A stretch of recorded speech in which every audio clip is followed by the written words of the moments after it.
Pablo Mancilla, economista, se encuentra con nosotros, ya se encuentra con nosotros para hablar sobre los BRICS desde una mirada latinoamericana. Alfredo, qué gusto verte. ¿Qué tal? Buenos días, Carlos. Un abrazo para todo Ecuador. Un abrazo igual. Bueno, los BRICS dejaron de ser un membrete, dejaron de ser unas siglas y se convirtieron realmente en una potencia que generan oportunidades. Son la oportunidad de un mundo multipolar. ¿Y esto qué significa a la hora del té en el movimiento del tablero de la geopolítica? Exactamente, los BRICS han dejado de ser unas siglas para constituirse en un espacio geoeconómico de máxima importancia. Se juntan 5 gigantes con muchas diferencias en sus proyectos políticos, pero que tienen un gran acuerdo en poner un punto final a aquel consenso de Washington y fundamentalmente a la gran hegemonía estadounidense que ha sido reflejada pues, con una moneda prácticamente monopólica como es el dólar o con los organismos económicos internacionales desde el FMI al Banco Mundial, el Banco Interamericano de Desarrollo. Por tanto, este momento histórico en el cual se reúnen 5 países con sus divergencias, pero que de alguna manera constituyen un nuevo consenso, un posible llamado consenso de fortaleza, que miran hacia adelante y además toman medidas concretas, muy precisas, para que justamente se pueda equilibrar el orden económico mundial. Creo que es un gran avance, es una buena oportunidad, es un viento a favor en términos de cambio geoeconómico hacia ese mundo multipolar, pero que a la vez abre nuevas ventanas, nuevos desafíos para que todo el resto de polos se reubique en ese nuevo escenario complejo, difícil, como es el que se nos viene, favorable, pero siempre teniendo en cuenta que el resto de polos ha de articular virtuosamente relaciones justamente con estos 5 grandes países. Ahora, pero estos 5 grandes países construyen una nueva arquitectura financiera. ¿Esta nueva arquitectura financiera en qué consiste y cómo pudieron vencer las diferencias que tú has mencionado? El nuevo Banco de Desarrollo es una ventana completamente diferente a la que fue el Fondo Monetario Internacional o el Banco Mundial, en tanto, no solo por el nombre de denominación, sino porque permite realmente que se toquen en esa puerta para solicitar financiación sin los condicionamientos macroeconómicos convencionales que impuso siempre el FMI y que tuvieron resultados de una fuerte deuda social. El nuevo Banco del Desarrollo permite justamente financiar proyectos de desarrollo en la materia tecnológica, en materia energética, en materia productiva, sin que tenga que mermar la soberanía en tanto de la determinación competente que tiene un gobierno elegido democráticamente para llevar a cabo su política económica. Pero no solo eso, sino el Fondo de Reservas me parece que es una medida muy acertada porque justamente permite impedir o evitar o amortiguar cualquier tipo de ataque especulativo. El caso más concreto es el que ha sufrido recientemente Argentina, en el cual una transnacional compra una cantidad de divisas en un momento determinado, el tipo de cambio se altera y eso genera unas reacciones en el resto de la economía. Si el Fondo de Reserva se actúa como contingente y evita que cualquier país tenga que acudir a su banco central para reponer divisas cuando hay cualquier tipo de ataque especulativo, es una medida muy concreta para justamente evitar ese capitalismo salvaje, que no solo son los fondos buitres, sino son tantos otros fondos de inversiones que juegan con nuestras monedas para justamente dirigir la política económica, macroeconómica, para una tasa de ganancia concentrada en muy pocas manos. A ver, pero recordemos cuáles son los miembros de los BRICS. Estamos hablando de Brasil, Rusia, India, China y Sudáfrica, ¿correcto? Ahora, si esta nueva arquitectura financiera se comienza a solidificar, a consolidar, porque todavía no podemos decir que ya está consolidada, es ya un gran paso en este mundo multipolar que se quiere construir, pero estas oportunidades y estas potencialidades que generan los BRICS, ¿tú crees que podría equilibrar la balanza con el mundo occidental en ese sentido? Está básicamente Estados Unidos y la Unión Europea por un lado, y por otro lado, ¿qué impacto tendrá con el dólar?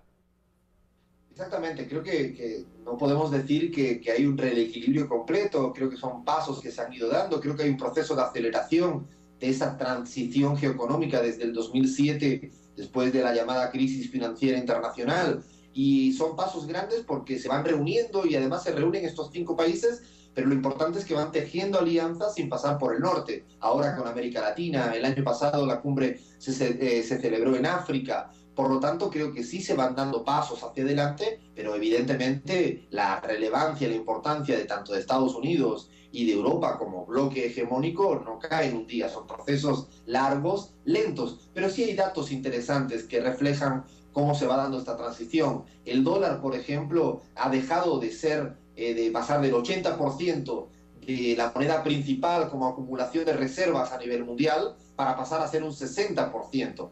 No significa esto que el dólar haya desaparecido, pero sí implica que ahora los países no necesitan exclusivamente acumular divisas en dólares, porque a lo mejor hacen transacciones económicas en otra moneda. Y si China y Rusia realizan transacciones entre sus monedas, ¿para qué quieren el dólar? Si el dólar en el fondo como reserva siempre sirve fundamentalmente para un flujo de importaciones. Son verdaderamente pasos hacia adelante que van reequilibrando el mundo. No me atrevería a decir que hay un gran equilibrio, pero sí son ejemplos muy concretos, materialmente muy identificables, en los cuales estos 5 países, con, insisto, otros polos, y América Latina es un buen ejemplo de ello, que van rearticulando este mundo hacia algo más policéntrico, de diferentes polos con diferentes alianzas, sin tener que pasar por el norte.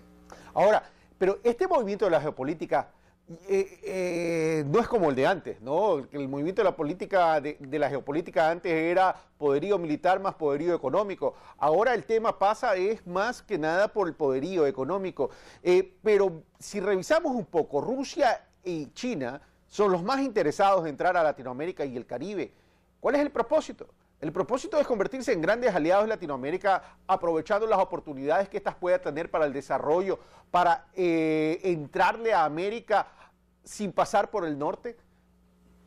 Exactamente, los últimos 50, 60 años, la América Latina tiene esa relación bilateral con Estados Unidos y con buena parte de Europa, quizás un poco menos. China detecta en el polo emergente latinoamericano, con economías fuertes, grandes, que han crecido en la última década, además ha crecido redistribuyendo en muchos países.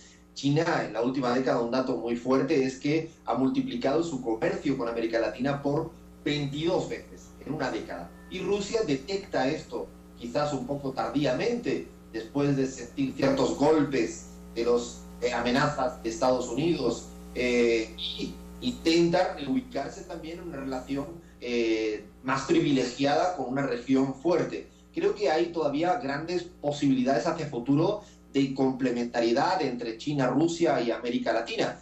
Esto significa a la vez un nuevo reto para la región, porque el consenso bolivariano, por llamarle de alguna forma, de algunos países que han crecido de una manera mucho más inclusiva, ese ha sido el rumbo estratégico, y hay que tener siempre un gran cuidado en que la inserción soberana que se plantean países como Ecuador, Bolivia, Venezuela, Argentina, no sea de ninguna manera fagocitada por una suerte de inserción brixiana, si cabe el término.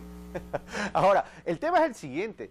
El BRICS genera oportunidades para Latinoamérica y el Caribe, eso es indudable, mi querido Alfredo.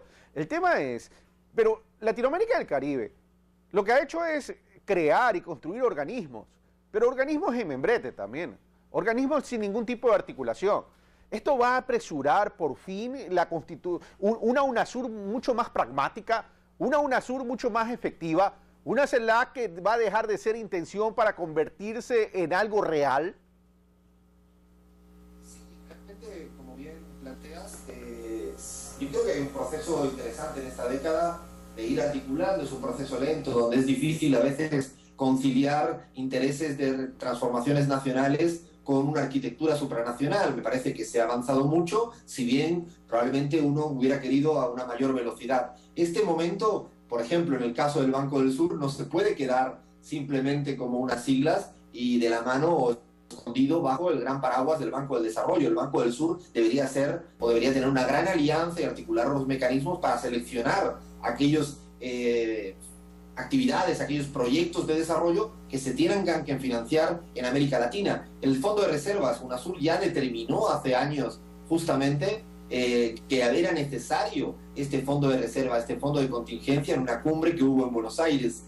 Por lo tanto, a partir de ahora, América Latina le obliga a readaptarse a los nuevos tiempos hacia adelante, como bien planteas, porque si no, acabaría siendo otra vez una suerte de neodependentismo, lo cual América Latina no ha ido por ese camino en la última década y es necesario ese empujón de algunas instituciones, particularmente UNASUR, que creo que tenían buenos propósitos, han tenido buenos lineamientos y que deberían conciliarse virtuosamente con todo lo que viene en el espacio mundial. Ahora, pero ¿cuáles son las oportunidades reales de Latinoamérica frente a los BRICS? Recordemos que China es gran demandante de materia prima, pero de esas balanzas comerciales que tú hablas, por lo menos en el caso ecuatoriano, es una balanza completamente en contra. Es decir, ¿cuáles van a ser las oportunidades? Transferencias de tecnología, apalancamiento financiero para, por ejemplo, el caso ecuatoriano, para el tema de los procesos del cambio de la matriz productiva. ¿Cuáles son las oportunidades reales que va a tener América Latina y el Caribe, digo, para alcanzar ese desarrollo tan anhelado que queremos los latinoamericanos? Me parece que hay como, quizás podríamos hablar más, pero por concretar en tres grandes sectores. En un lado está la posibilidad siempre de seguir diversificando las relaciones comerciales, lo cual facilita tener nuevos socios con nuevas demandas. El caso del banano en Rusia, para el Ecuador, es determinante, ¿no? Las exportaciones ecuatorianas hacia Rusia. Para otros lugares de América Latina, la apertura de tener relaciones bilaterales con China, Sudáfrica, India, no solo en demanda de materia prima, sino incluso en poder exportar algunos productos con cierto valor agregado en el plano comercial. En el plano financiero, como bien decías, hay una gran contracción del comercio mundial y ahí percibo una restricción externa en la mayoría de los países latinoamericanos que requiere una financiación adicional para justamente llevar a cabo los procesos de reindustrialización y transformación productiva que se están planificando. En ese punto es relevante no tener que acudir al Banco Mundial, al FMI y poder tener una nueva vía financiera. Y el que más me parece, por último, más sustancioso es el plano productivo, porque creo que es importante que cualquier cambio de la matriz productiva no pasa exclusivamente por la producción nacional en frontera adentro. Esto quedó bien claro que fue unos procesos fallidos de los años 60-70, porque hoy en día es complicado producir todo dentro de un propio país. Así que creo que en este momento es relevante, tanto en América Latina como conjugadamente con los BRICS, de planificar estratégicamente producciones supranacionales. Hoy en día todo se produce en el mundo, deslocalizadamente, y lo interesante, por ejemplo, para un país como el Ecuador, es insertarse soberana, pero también inteligentemente, en los grandes mecanismos de producción, pero sin que el valor agregado se fugue hacia otros países, sino que se vaya distribuyendo mucho más equitativamente. Creo que el plano productivo se convierte verdaderamente en un objeto de necesidad de repensar hacia adelante cómo producir de otra manera, con a veces acuerdos que van más allá de producir nacionalmente. Es muy difícil, incluso con países chicos, con demanda chica, con costes de producción tan alto, que todo se pueda producir en un mismo país, y esta oportunidad con los BRICS, bien pensada, bien planificada, dónde insertarse, si es mejor producir una botella entera o una parte de la botella que le genere un gran valor agregado, me parece que es una de las cuestiones a pensar o a repensar en la próxima década. Ahora, pero vamos a lo siguiente, eso en cuanto a un tema supranacional en términos de reindustrialización o de industrialización de la región. Pero vamos a temas que para mí son también tremendamente sensibles, pero además de sensibles son tremendamente estratégicos. Hablemos de la agricultura. América es un granero, Latinoamérica es un granero. Los BRICS, en su planificación de horizonte de tiempo, ¿están viendo una escasez de alimentos y ven en Latinoamérica un aliado para aquello? Dos, los recursos hídricos. Y tres, el tema energético. ¿Juegan un rol importante en esta visión de los BRICS para acercarse a Latinoamérica? Indudablemente, son tres sectores económicos de gran interés para los países que aglutinan dentro de los BRICS, el sector agricultor, pero el sector energético, la gran demanda de todas las energías de los países como China y Rusia son muy significativas, y esto me parece que ha de verse como una gran ventaja, siempre y cuando no merme ningún tipo de soberanía en términos alimentarios en América Latina o incluso soberanía energética en los diferentes lugares de América Latina. En materia energética creo que todavía hay grandes posibilidades de integración, de complementariedad energética, porque se requiere gran transferencia tecnológica en muchos lugares para no solo tener la materia prima, sino para llegarla a producto final. Siempre cuando uno mira las cifras es preocupante ver cómo se exporta petróleo, pero se importa los productos derivados del mismo. En tanto, es relevante la necesidad de tener buenos acuerdos en términos de complementariedad productiva, insisto, asegurándose los principales objetivos estratégicos del país, que son la gran redistribución, desarrollos inclusivos, en el caso del Ecuador el vivir bien, con gran soberanía, mucho más emancipado.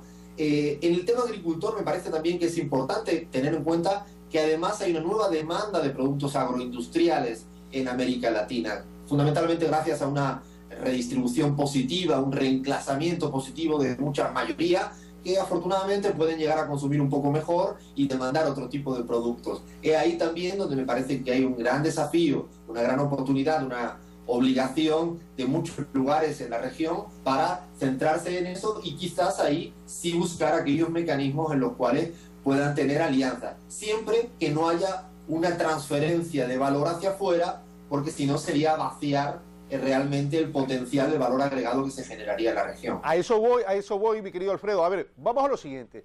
Cuando uno habla de alianzas, dentro de la generación de oportunidades, estas alianzas deben ser un ganar-ganar. Es decir, debe existir un equilibrio y el ganar-ganar para las partes. El tema es, eso no es una línea tan sensible y en todo hay riesgo, por cierto, es cómo evitar salir de una dependencia para entrar a otra dependencia.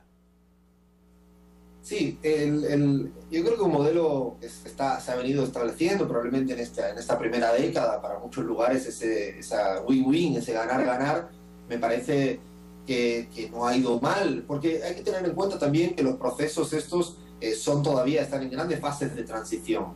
Países como el Ecuador, como Bolivia, no han cambiado su matriz productiva. Por lo tanto, son dependientes aún todavía en materia importadora de muchos productos. Estamos frente casi a un rentismo importador del siglo XXI.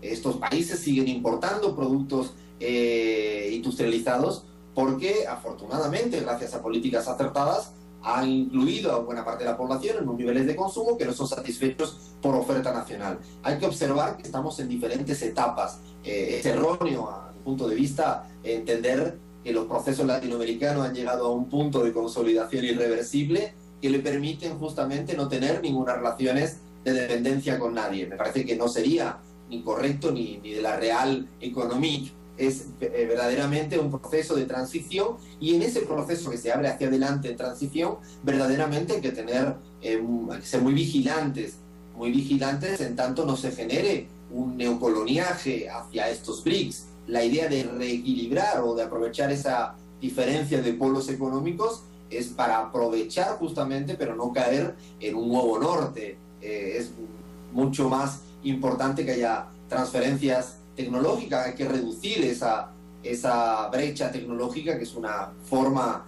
verdaderamente de neodependentismo en este siglo XXI. Son, creo que a día de hoy, verdaderos retos hacia el futuro, después de una década, me parece exitosa en algunos puntos, en la mayoría de los puntos sociales, económicos, de haber establecido condiciones de irreversibilidad hacia el mundo neoliberal, esto es importante decirlo, y a partir de ahora hay que seguir construyendo aquellas estructuras que verdaderamente sigan haciendo irreversible, fundamentalmente para no retornar a esa larga noche neoliberal. Ahora, y ya para terminar, mi querido Alfredo, vamos a lo siguiente, una acción genera una reacción. Y esta acción de los BRICS, de querer entrar a Latinoamérica y el Caribe, por cierto, es un proceso exitoso, porque para mí ya están adentro, ¿cuál va a ser la reacción del poder hegemónico de Estados Unidos y de la Unión Europea? Porque alguna reacción van a tener. Indudablemente. Me parece que hacía un año y medio sacó un documento que salió bastante desapercibido, como suelen escribir ellos, del Consejo Atlántico entre Europa y Estados Unidos, que creo que ellos ya percibían esto. De hecho, en ese documento es muy interesante porque hablan de la alianza trilateral y de volver a América Latina al redil atlántico. la situación actual y uno observa de cuáles son las reacciones desde estos dos bloques, incluso en el intento que están llevando a cabo, que creo que llegará a buen puerto en breve, de ese acuerdo transpacífico entre Europa, transatlántico entre Europa y Estados Unidos, es una muestra de ese polo, ese centro de gravitación del capitalismo hegemónico mundial, para ver qué mecanismos tienen para compensar el bloque emergente, que ya es un bloque emergido a día de hoy, y van a buscar también ir dividiendo regiones, ir dividiendo lugares, como creo que se ha dado en el caso latinoamericano con la creación de la Alianza del Pacífico, para no perder verdaderamente la hegemonía. Estados Unidos tiene un gran problema por su dependencia de su moneda. Hablamos de dependencia de unos países respecto a Estados Unidos, pero Estados Unidos depende del mundo también, en cuanto que su moneda pueden seguir dándole a la maquinita porque se basa en el ahorro externo mundial, gracias a que todo el mundo quiere acumular divisas. Esto es un gran problema para ellos. Europa tampoco está pasando por un buen momento en este instante, así que la reacción hacia adelante que ya se viene dando, habrá que estar muy atentos, y probablemente se venga una ofensiva como se ha venido recientemente, ¿no?, contra las economías emergentes, no solo mediáticamente, sino incluso haciendo en algunos puntos forzar una devaluación, como sucedió hace unos meses con muchos países de los BRICS y otros países emergentes. Me pica la lengua por hacerte otra pregunta, y esta sí es la última pregunta. Y en el caso ecuatoriano, que somos un país con el dólar como moneda, estamos coexistiendo entonces entre la hegemonía de Occidente, de Estados Unidos y la Unión Europea, y con los brixianos. ¿Cuál va a ser esa postura de equilibrio de Ecuador, considerando que tenemos la moneda del dólar? La moneda del dólar es una herencia, es difícil salir de una moneda, un proceso además de transformación y de cambio. Es una moneda que tiene la ventaja, evidentemente, de atar o de anclar la inflación, y es una muestra de los datos de los últimos años en Ecuador. Evidentemente le hace depender de la política cambiaria que viene de afuera. Hasta ahora el tipo de cambio actual no le ha perjudicado en la mayoría. Me parece que la posibilidad de tener a través del Sucre, vía el ALBA, un intercambio comercial mayor, hay que recordar que Ecuador tiene metas siempre elevadas en términos de intercambio de Sucre, me parece que se abren posibilidades también hacia adelante en UNASUR de participar en monedas nuevas, y es un proceso largo para quizás ir desembocando en un bimonetarismo, ¿no?, como en algún momento incluso Stiglitz propio dijo para el Ecuador, pero que a día de hoy fundamentalmente Ecuador tiene una moneda dólar, y con esa moneda, con las restricciones que tiene esa moneda, con algunas ventajas pero con otras restricciones, tiene que ir procurando tener relaciones cada vez más diversas, como creo que se han ido haciendo en estos últimos tiempos, porque si la moneda es importante, más importante es aún tener verdaderamente relaciones bilaterales muy diversificadas, y Ecuador en los últimos 5 o 6 años realmente ha tejido con países como Rusia, con países como India, con Corea del Sur, con buena parte de los países latinoamericanos, nuevos procesos de intercambio económico que afortunadamente le hacen a veces no depender tanto de las dos grandes potencias hegemónicas, aunque evidentemente esto siempre le hace tener que depender de una moneda extranjera, por lo tanto de una merma de soberanía monetaria. Alfredo Serrano Mesilla, muchas gracias por estar con nosotros y compartir tu análisis. Este es un tema tremendamente importante de la geopolítica. Un mundo multipolar en construcción, todavía no consolidado, pero sí en proceso de construcción. Gracias, Alfredo, un abrazo. Un abrazo, Carlos, muchas gracias a vosotros. A ti. Nosotros hacemos una pausa y regresamos.